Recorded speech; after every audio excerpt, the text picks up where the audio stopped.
Yosua 5, penyunatan dan hari raya Paskah di Gilgal.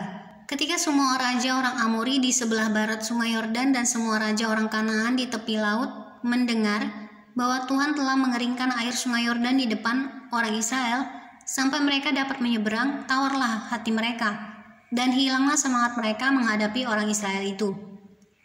Pada waktu itu berfirmanlah Tuhan kepada Yosua, buatlah pisau dari batu dan sunatlah bagi orang Israel itu untuk kedua kalinya. Lalu Yosua membuat pisau dari batu dan disunatnyalah orang Israel itu di bukit kulit Hatan. Inilah sebabnya Yosua menyunat mereka. Semua orang yang keluar dari Mesir, yakni yang laki-laki, semua prajurit telah mati di padang gurun di tengah jalan setelah mereka keluar dari Mesir. Sebab semua orang yang keluar dari Mesir itu telah bersunat, tetapi semua orang yang lahir di padang gurun dalam perjalanan sejak keluar dari Mesir belum disunat.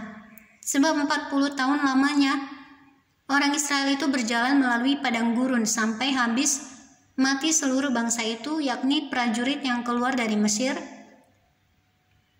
yang tidak mendengarkan firman Tuhan.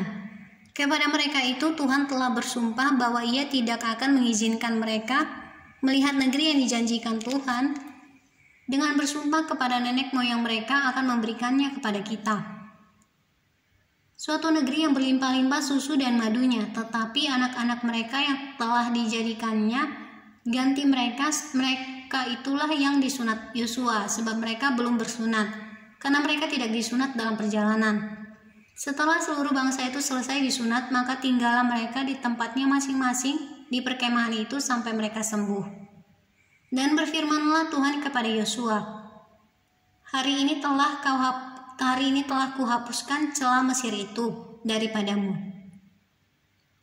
Itulah sebabnya nama tempat itu disebut Gilgal sampai sekarang. Sementara berkemah di Gilgal, orang Israel itu merayakan Paskah pada hari ke-14 bulan itu, pada waktu petang di dataran Yeriko. Lalu pada hari sesudah Paskah mereka makan hasil negeri itu, yakni roti yang tidak beragi dan bertih gandum pada hari itu juga. Lalu berhentilah mana itu pada keesokan harinya setelah mereka makan hasil negeri itu. Jadi orang Israel tidak beroleh mana lagi, tetapi dalam tahun itu mereka makan yang dihasilkan tanah Kanaan. Panglima bala tentara Tuhan. Ketika Yosua dekat Yeriko, ia melayangkan pandangnya. Dilihatnya seorang laki-laki berdiri di depannya dengan pedang terhunus di tangannya.